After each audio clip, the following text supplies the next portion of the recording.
Information treasury کے معزز ناظرین کرام، السلام علیکم۔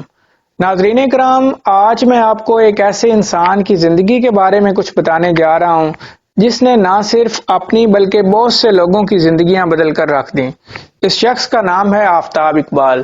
پاکستان کے نامور شاعر، کالم اور مزار نگار ظفر اقبال کے گھر 9 ستمبر 1961 کو پنجاب کے ایک شہر اکاڑا میں پیدا ہوئے۔ آپ کا تعلق ارائیں فیملی سے ہے۔ آپ نے ابتدائی تعلیم اکاڑا اور سائیوال سے حاصل کی۔ سارا بچپن بورڈنگ میں گزارا۔ اعلیٰ تعلیم کے لیے government college and university Lahore گئے، جہاں سے ماسٹرز کیا۔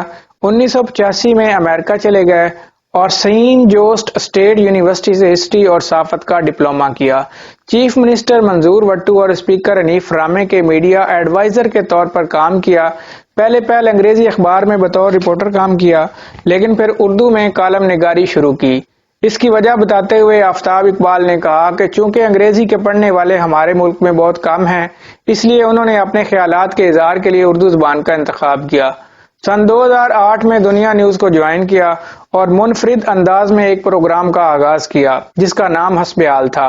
2 سال تک کامیاب انداز میں چلانے کے بعد دنیا نیوز کو خیرباد کہا اور جیو نیوز کو جوائن کیا اور خبرناک کے نام سے ایک پروگرام کی میزبانی کی جس نے آپ کو شہرت کی بلندیوں تک پہنچا دیا۔ بعد ازاں کچھ ذاتی وجوہات کے باعث جیو نیوز کو چھوڑ کر سن 2015 میں ایکسپریس نیوز کو جوائن کیا اور خبردار کے نام سے ایک پروگرام کی میزبانی کا آغاز کیا۔ اس کے ساتھ ساتھ 92 نیوز پر ایک پروگرام حماقتیں بھی جاری کیا۔ آفتاب اقبال لاہور کے علاقہ شادمان میں رہائش پذیر ہیں اور اس کے علاوہ ایک بہترین فارم ہاؤس بیدیاں روڈ پر بنا رکھا ہے۔ آپ کا شمار پاکستان کے امیر ترین صحافیوں میں ہوتا ہے۔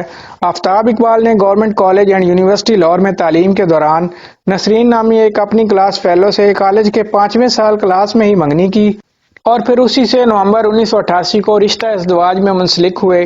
نسرین اقبال ایک گورنمنٹ ٹیچر اور پولیٹیکل سائنس کی پروفیسر ہیں۔ اللہ تعالیٰ نے آفتاب اقبال کو 3 بیٹیوں سے نوازا جن کے نام عائشہ نور، شانز نور اور نیہا نور ہیں۔ 1995 میں آپ کا پہلا کالم چھپا۔ آفتاب اقبال کے مطابق ان کی زندگی پر سب سے گہرا اثر گورنمنٹ کالج اور نیو ہاسٹل میں گزارے گئے ایام کا ہے، اور اسی طرح ان کے بقول سب سے زیادہ تعلیمی محنت انہوں نے کیلیفورنیا میں تعلیم کے دوران کی، بلکہ ان کے بقول مشقت کر کے ان دنوں کافی زیادہ پڑھنا پڑا جتنا کہ پوری کالج لائف میں نہیں پڑھا تھا۔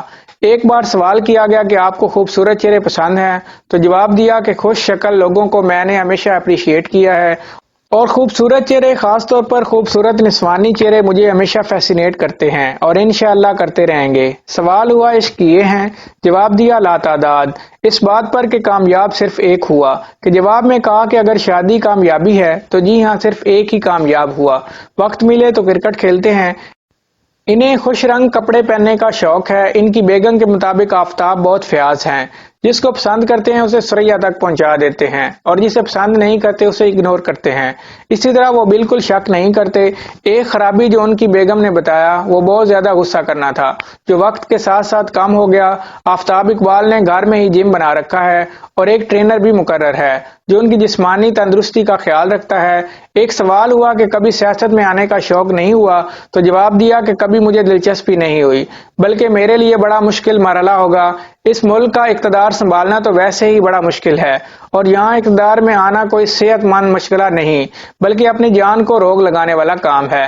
میں تو ہمیشہ اپنے شو میں بھی کہتا ہوں اور بارہا کہہ چکا ہوں کہ اس دور میں اقتدار کی خواہش کرنے والا یا تو پاگل ہے یا چور۔ آفتاب اقبال اپنے اسکول و کالج لائف کا ذکر کرتے ہوئے کہتے ہیں کہ میں اسکول یا کالج میں اچھا اسٹوڈنٹ نہیں تھا۔ آفتاب اقبال پریز کسی چیز سے نہیں کرتے لیکن دیسی گھی سے بنا پراٹھا کھانے سے ڈرتے ہیں۔ ان کے بقول یہ اس دن کھانا چاہیے جس دن اور کوئی کام نہ ہو اور پھر آپ کا اصل کام اس کو ہضم کرنا ہو۔